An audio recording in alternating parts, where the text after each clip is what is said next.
Good morning, folks. It's 10 minutes past 8 o'clock right now. Welcome back to the program and welcome back our party scoopers to the show. Yeah, we have Craig Robinson and Jeff Link joining us, a Republican and Democrat, talking about what's happening in the world of politics. And we just got done with a big weekend, gentlemen, where apparently many of us were spending time with friends or family or taking a moment to reflect and remember yesterday, where others found it a good opportunity to come to Iowa and say, I'm running for president. Well, we're all impacted by the congressional schedule, because when Congress has a recess, there's a lot of senators and members of the House that come out to Iowa and campaign for president. So that's why we saw Booker and Warren and others in the state. And then we have Representative Tim Ryan is coming into Iowa this week. He was here last week. He's back this week. He's going to be in Waterloo on Friday. So a lot of travel, a lot of activity. And what we've seen from Warren and Booker over the weekend is they're generating really large crowds. They are. Yes. I always wonder, especially, I know we have some footage that we can show our audience, when these people are coming out, especially on a big weekend when you would think most people might have some plans. I know you've made suggestions before when we say, what can we do at this point? You say, if they're in town, go see them. And it sounds like people are, even if it is on a Memorial weekend. No, it's a great opportunity to have a chance to see the candidates. You can ask them questions. You can talk to them. I mean, it's one of the real privileges of being an Iowan at this time of year, and it looks like people are taking advantage of that and going out to see these candidates. And certainly the social media traffic over the weekend said that Booker in particular gave some really compelling remarks, a lot of comparisons to Obama.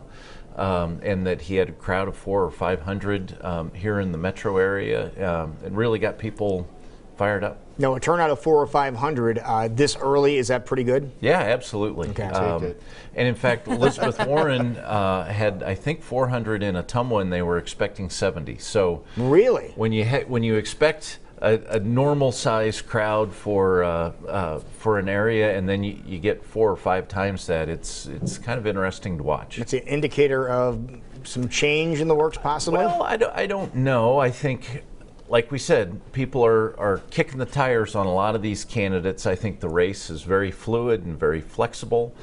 We have a couple candidates kind of in the lead right now, but that could all change quickly. How many different tires are we able to kick now? Well, there's 23. 23 candidates in so far. I think that might be it. But you think who that's knows? okay? You got to kick about 1,000 tires. I know there's a lot of time. Almost 100 tires. Yeah, I know there's a lot of time, and we're going to be talking about this nonstop here leading into 2020. But I feel like some of these, like Booker, I haven't heard his name for a while. Like when he came out, everyone was screaming his praise and talking about him. You really haven't heard him for a while. So it's like, what do you do to make sure your name's still up there? What Jeff says, though, drowning. about the congressional schedule, look, if you want to make Iowa a part of a signature part of your campaign, you have to look at that congressional schedule and be like, I have to be in Iowa on Memorial Day weekend. There's no way, because your opportunities between here and August are slim, and so you have to be here. And so I think it's a good sign for someone like Booker that when he comes, people turn out. I think he's one to watch in this process, because I think he's energetic, a dynamic speaker, and so I think he has room to grow. And so we shouldn't get overly obsessed about polling numbers now. I always kind of chuckle. I'm like, polling numbers are great. It's basically a popularity contest. And while that is true of a caucus, I think give these people some time to campaign here, and let's see where they're at going. Now, what's the Republican take on this when you have a turnout like we're getting, like 4 and 5 times what is expected? Look, I think this is what is to be expected. Democrats are energized. They're motivated by their dislike of the president, and so that they will turn out. This is the same thing that happened to Republicans in 2012 and 2016, that they were motivated and they turned out to see all these candidates. It didn't matter who was in town; they'll come out. They even went to see Trump. Yeah, they even went to listen to Trump. Yeah, even people, even with the media saying he's not going to run. I mean, we went through months of that. Oh, he's not. Then, well, he's not serious, and then people will turn out, and then people will make their own decisions on who's. Well, and speaking of Trump, not to jump in here, but looks go right ahead. He might be on his way to Iowa soon. There's rumblings that he's going to come out.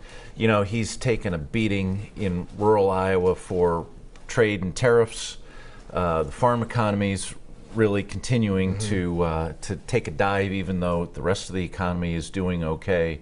And I think he's going to come out here soon and try and do something to shore up this, because it's a huge problem for him. That was his base in 2016. He outperformed Obama.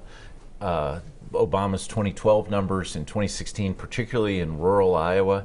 And if he doesn't pay attention and continues with this crazy trade policy and the fight with China, that's going to take its toll on his base, and he's got to come out here and try and do something about it. We were just talking about that in national news. Like, everything is costing more, which is hurting our farmers, whether it's equipment or they haven't been able to get in the fields it's because terrible. of Like they're getting flooding or they're prices. getting it in 3 different directions, and you know, Trump's answer is, well, I'm going to pass a bailout, and I'm going to borrow money from the Chinese, and I'm going to give it to the farmers. Well, what farmers really want to do is sell their grain to the Chinese, not have the debt, not get a handout from the government, but to actually do business as a farmer. And that's what they want to get to, and that's what Trump is fundamentally missing.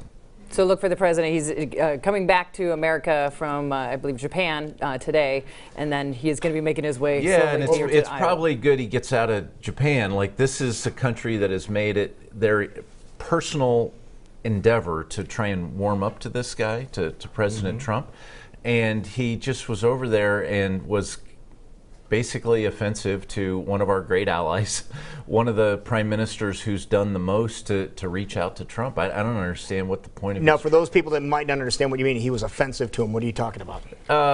Well, he goes to Japan, who feels that North Korea is an existential threat to their country. The nuclear testing that Kim Jong-un does is terrifying because it is hundreds of miles from their border. And Trump went over there and in Japan said, well, those tests don't bother me. Well, of course not. You're thousands of miles away. This is a neighbor that's testing nuclear weapons that's hostile to Japan.